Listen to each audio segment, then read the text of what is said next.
बिहार में चुनाव की गहमागहमी बहुत तेजी से बढ़ रही है। 28 अक्टूबर को पहले चरण का चुनाव होगा, वोट डाले जाएंगे। इसलिए चुनाव की इस गहमागहमी में बहुत तेजी से चुनाव रैलियां हो रही है, बड़ी बड़ी रैलियां हो रही है और मीडिया वाले खुद इस बात को कह रहे हैं कि तेजस्वी यादव की रैलियों में भीड़ बहुत ज्यादा संख्या में बढ़ रही है। ये बात भी सच है कि तेजस्वी यादव के रैलियों में भीड़ बड़े पैमाने पर बढ़ रही है, मगर चुनाव तो मोदी नीतीश का गठबंधन ही जीतेगा।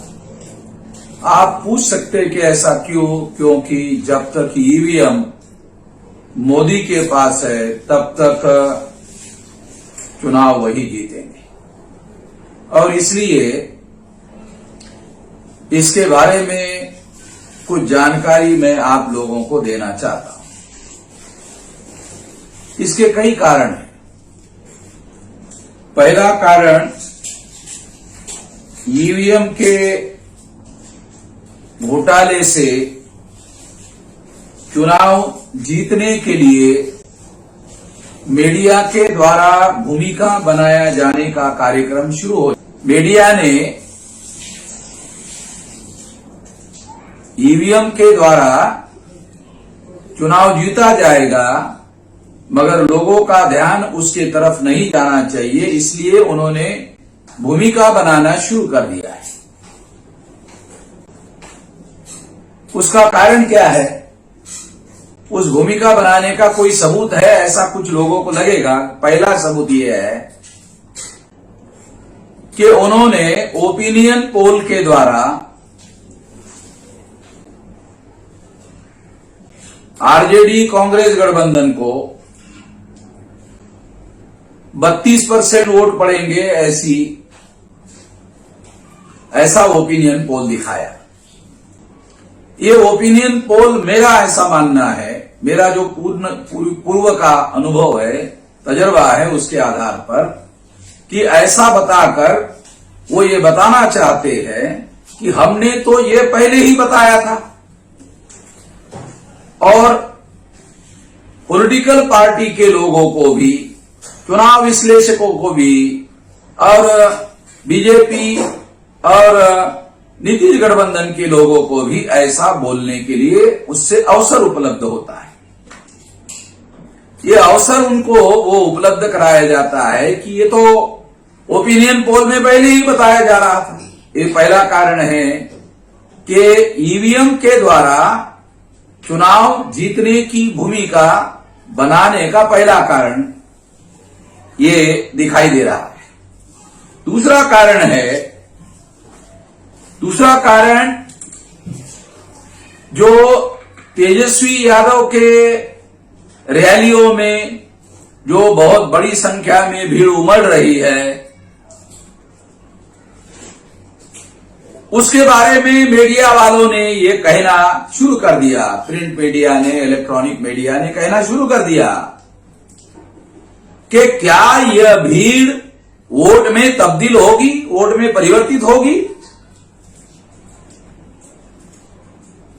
ऐसा इसलिए कहा जा रहा है क्योंकि जब ईवीएम में घोटाला कर दिया जाएगा तो मीडिया वाले अपने बाद के विश्लेषण में यह बताएंगे कि हमने तो पहले ही कहा था, हमने तो पहले ही आशंका व्यक्त की थी कि तेजस्वी यादव के रैलियों में जो भीड़ इकट्ठा हो रही है वो वोट में तब्दील होगी कि नहीं होगी, ये आशंका हमारे मन में पहले से थी और यही बात सच साबित हो गई। तो इसलिए मेरा ये कहना है कि मीडिया का ये रवैया, पर्दे के पीछे जो ईवीएम के घोटाले का प्लान बन चुका है, उसकी उनके पास जानकारी है इसके आधार पर यह बात मैं आप लोगों के सामने कह रहा हूं। एक और बड़ी बात यह है कि मीडिया इस षड्यंत्र में सहभागी है। मीडिया इस षड्यंत्र में सहभागी है। ईवीएम के द्वारा घोटाला होता है, इसके सारे सबूत मीडिया वालों के पास है। मीडिया वालों को इसकी बहुत विस्तार से जानकारी है, क्योंकि मीडिया पर ब्राह्मण बनिया का कब्जा है और ब्राह्मण बनिया के लोगों के हितों की रक्षा करने के लिए ही ईवीएम को लाया गया है। इसलिए भारत का जो मीडिया है जिस पर ब्राह्मण बनिया का कब्जा है, वो लोग पहले से जानकार होने के बावजूद भी घोटाले के, ईवीएम के घोटाले के, मगर उसके बारे में उन्होंने भारत के प्रजा को जागृत करने का कोई काम नहीं किया। 8 अक्टूबर 2013 को सुप्रीम कोर्ट ने ईवीएम के द्वारा फ्री, फेयर एंड ट्रांसपेरेंट चुनाव नहीं हो सकता, ये जजमेंट देने के बावजूद भी आज तक मीडिया ने इस खबर को नहीं छापा। ये इस बात का सबसे बड़ा सबूत है और ये बात सारे देश भर में मैं विस्तार से कह रहा हूं। तो ये जो सारी बातें मैं बता रहा हूं, एक और बात भी मैं बताना चाहता हूं।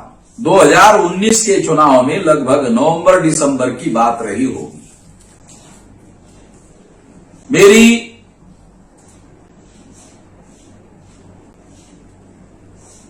पवार जी से, शरद पवार जी से पुणे में मुलाकात हुई। उन्होंने मुझे पूछा कि आप सारे देश भर में लगातार घूमते रहते हो, देश के लोगों का मूड क्या है?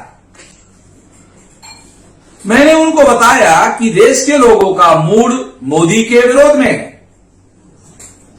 देश के लोग मोदी को जिताना नहीं चाहते हैं 2019 के चुनाव, मगर 2019 के चुनाव में मोदी ही जीतेंगे। कहा कि क्यों? क्योंकि मैंने कहा जब तक ईवीएम है तब तक नरेंद्र मोदी ही चुनाव जीतेंगे और उसको कोई रोक नहीं सकता। एक और बात भी मैंने कही कि इस बात के लिए कांग्रेस का भी उनके साथ गठबंधन है और कांग्रेस 2 बार घोटाला करके 2004-2009 में चुनाव जीता। इसकी वजह से 2 बार 14 और 19 को चुनाव जीतवाने के लिए कांग्रेस कटिबद्ध है। तो इसलिए 2019 का चुनाव कांग्रेस जीतेगी और बीजेपी जीतेगी, मोदी जीतेंगे और कांग्रेस उनको शुभेच्छा भी देगी। ऐसा ही हुआ। ये बात मैंने उस समय कही।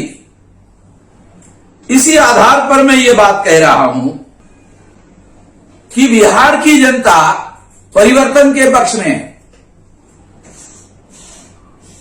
बिहार की जनता परिवर्तन के पक्ष में है, मगर ईवीएम के द्वारा घोटाला करके नीतीश एनडीए गठबंधन चुनाव जीतेगा, ऐसा मेरा पूरा यकीन है, विश्वास है। और इसलिए इसके बारे में गंभीरता से सोच विचार करने की जरूरत है। ऐसा होने की ज्यादा से ज्यादा संभावना है, ये मेरा आकलन है। मैं इस मौके पर इतना ही कहना। नेशनल दस्तक की आपसे गुजारिश है कि अगर इसको बचाना चाहते हैं तो नेशनल दस्तक को सब्सक्राइब करने के लिए रेड कलर के सब्सक्राइब बटन को दबाएं, फिर बेल आइकन की घंटी दबाएं। नेशनल दस्तक को बचाने के लिए बहुत जरूरी है कि हर खबर को शेयर करें, लाइक करें, कमेंट जरूर करें।